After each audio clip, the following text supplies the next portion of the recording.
Salut tout le monde, j'espère que vous allez bien.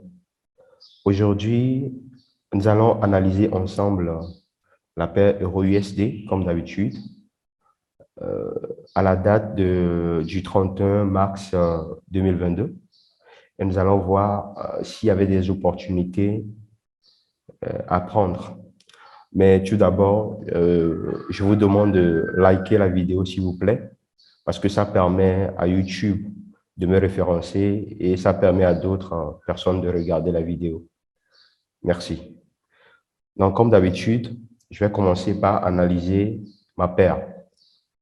Donc, je vais commencer en H4. Donc, en H4, qu'est-ce que je constate? Je constate que nous sommes haussiers. Nous avons des highs et des lows alignés à la hausse. Donc, ici, nous avons notre break of structure haussière. Je vais la mentionner.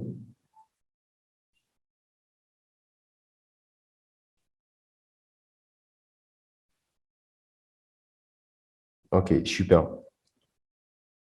Et je vais voir quelles sont les demandes et les supplies qui sont intéressantes. Je ne vais pas placer toutes les demandes, je vais juste placer ceux qui sont intéressantes à mon avis pour pouvoir, afin que le graphique soit clean. Donc, j'ai cette supply ici qui est intéressante. OK, parlons de demande. J'ai cette demande qui a été laissée ici. Bon, pourquoi cette demande est intéressante à mon avis? Ici, j'ai vu que le prix a retesté la supply qui était à ce niveau.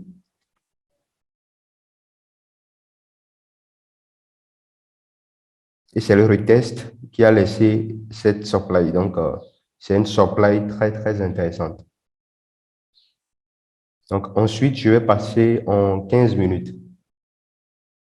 Donc, c'est ce que j'appelle le top-down analysis ou bien l'analyse multi-time frame. Donc, je vais dans toutes les time frames pour voir ce que le prix fait afin de trouver une logique. OK, nous allons passer en 15 minutes.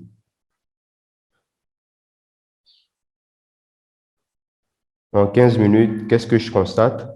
Je constate également que nous sommes haussiers en 15 minutes, puisque nous avons des highs et des lows alignés à la hausse. High, low, high, low, high. Okay.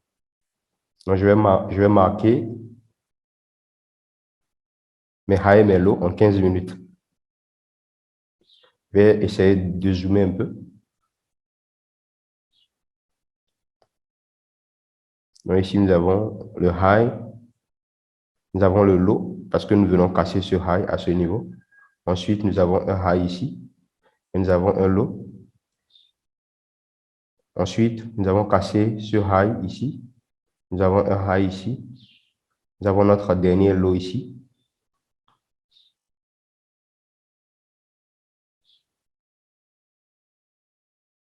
Je vais marquer ma dernière BOS, ma dernière break of structure. Donc, ma dernière BOS est ici.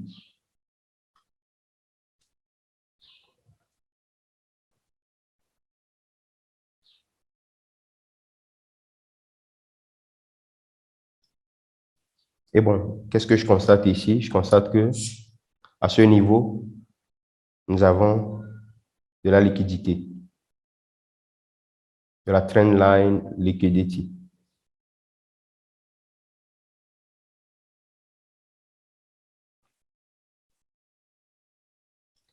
Donc ici, étant donné que nous sommes haussiers, je vais penser à prendre des buys. Donc, j'ai cette demande qui est ici. Bon, cette demande, nous l'appelons le sell to buy. Sell to buy demand. J'ai également ma demande qui est à ce niveau. Donc, ces deux demandes sont très intéressantes. Donc, qu'est-ce que j'attends? J'attends que le prix vienne sur cette demande ou celle-là. Ensuite, je vais trouver une confirmation en 1 minute pour trader des bails. Donc, je vais essayer de jouer le prix. Voilà. Donc, nous constatons que le sell to buy n'a pas tenu. Donc, je vais le supprimer automatiquement. Et qu'est-ce que je constate? Je constate que nous venons de casser notre dernier lot qui est ici. Donc, nous avons eu un choc. Si vous ne savez pas ce que c'est que le choc, je vous invite à regarder la vidéo sur le choc qui est sur la chaîne.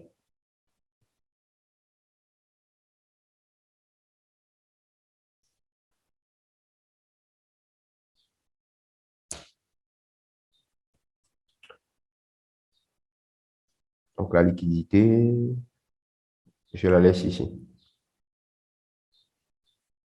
Donc, j'attends toujours que le prix me donne une confirmation dans cette demande pour trader le buy.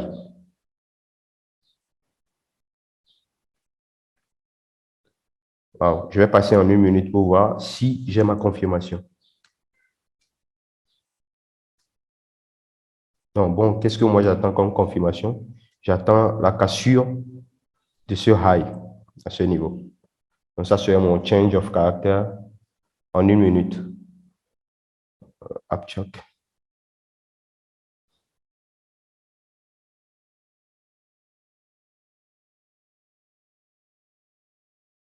OK, nous allons voir ensemble ce que le prix va faire.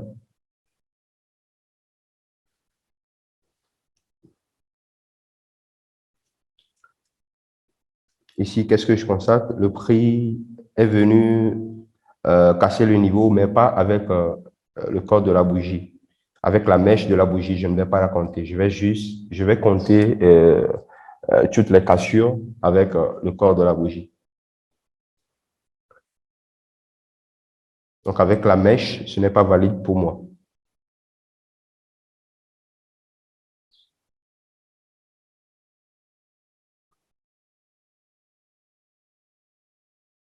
Wow. Donc, qu'est-ce que je constate? Je constate que cette demande aussi n'a pas tenu, mais je vais repasser en 15 minutes pour voir ce qui se passe. Je fais toujours la navette entre, la time frame 15 minutes et le 1 minute quand je fais de l'intraday ou bien du scalping. Donc, la demande n'a pas tenu. Pourquoi? Parce que je viens que nous venons casser ce lot avec le corps de la bougie. Donc, je vais essayer de zoomer un peu pour que vous voyez la cassure. Donc, si vous voyez bien, vous verrez qu'il y a une cassure à ce niveau. Donc, on vient faire notre break of structure baissière. Donc, maintenant, je ne vais plus penser à prendre des buys, mais je vais prendre des sells maintenant, puisque nous sommes baissiers.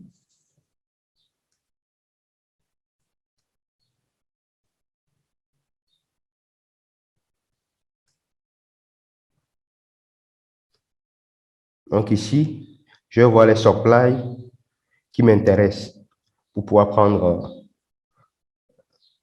les sells. Donc, à ce niveau, j'ai le retest de la demande qui est ici, qui a laissé une supply qui m'intéresse bien. Et je sais également que cette supply, ça peut servir de la liquidité pour cette supply qui est ici. Quand je parle de la liquidité, je parle d'inducement.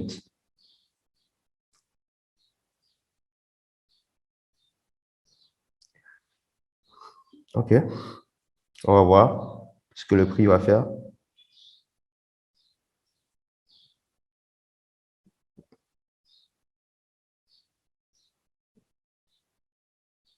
Je vois ici, nous avons encore une supply qui est bien valide parce que ça a retesté ce niveau, cette demande qui est ici. Non, ce n'est pas celle-là parce qu'elle est cassée. C'est plutôt celle-là. Et aussi, nous avons de la liquidité qui a été swept à ce niveau. Donc, je vais attendre ma confirmation 1 minute dans cette demande. dans cette supply, pardon.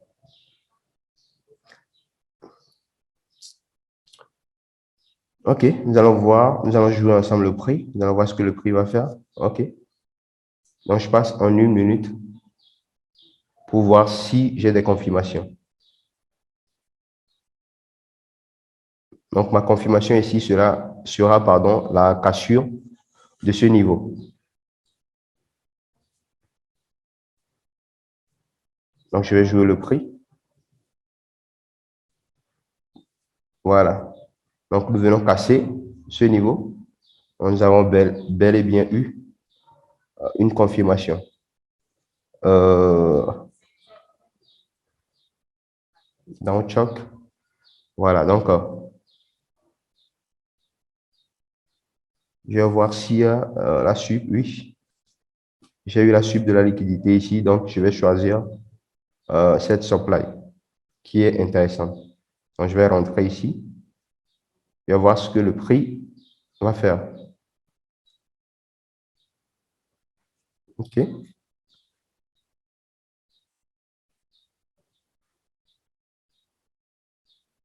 Donc, le prix nous a déclenché. Nous allons voir ensemble.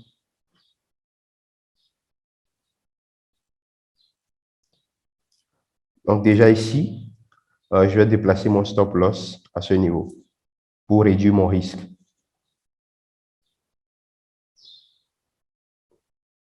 Donc, si je dois prendre des profits, je vais... OK.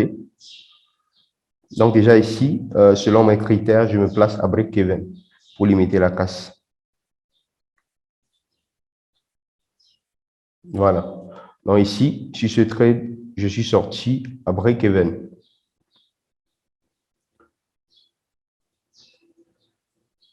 OK, je vais patienter. Je vais aller en 15 minutes pour voir ce que le prix est en train de faire.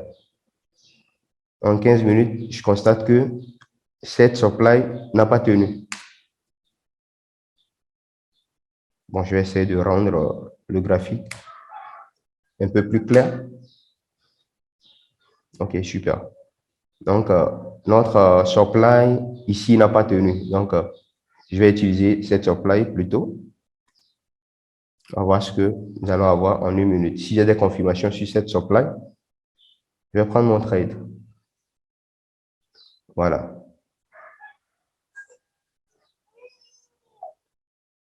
Désolé pour le bruit. Donc, ici, j'ai ma demande qui est ici.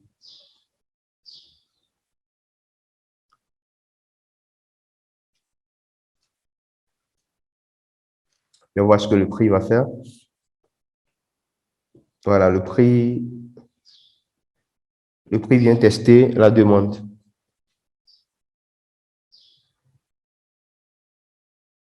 Ensuite, j'ai ma suite de liquidité qui est ici. Je vais voir ce que le prix va faire. Oh. OK, on vient casser la demande. Donc, j'ai ma suite de liquidité qui est ici. Donc, je vais rentrer dans mon trade sur cette supply.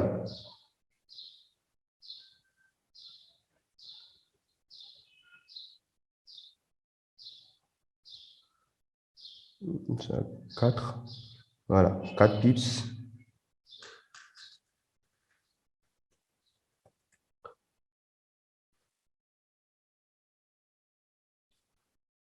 OK, je retourne en 15 minutes pour voir jusqu'à où je peux laisser courir mon trade. Bon, je vais couper ma position à ce niveau.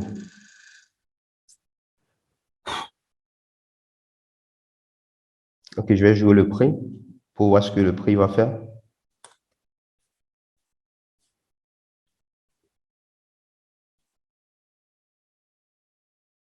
OK, super. Nous avons été déclenchés. Je vais jouer le prix.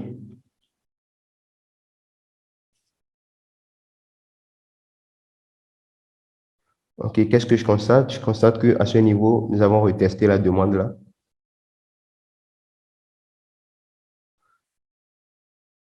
OK.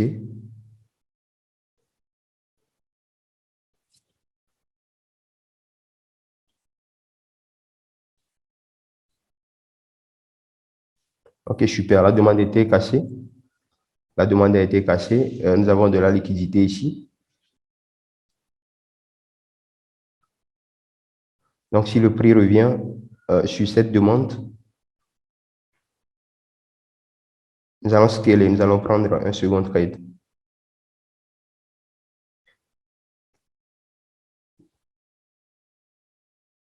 Je vais placer ma position ici. 2, 8, 3. OK, super. Je vais jouer le prix.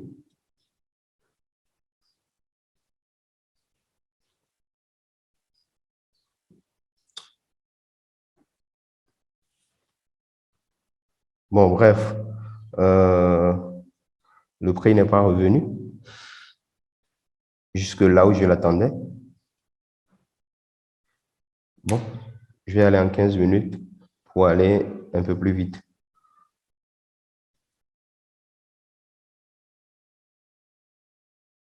Voilà, notre target a été atteint. Et voilà, nous avons fait un RR de 11,23 R. J'espère que cette vidéo vous a aidé. Si oui, faites-le savoir dans les commentaires. OK, merci. On se dit à bientôt pour une nouvelle vidéo. Merci de m'avoir suivi.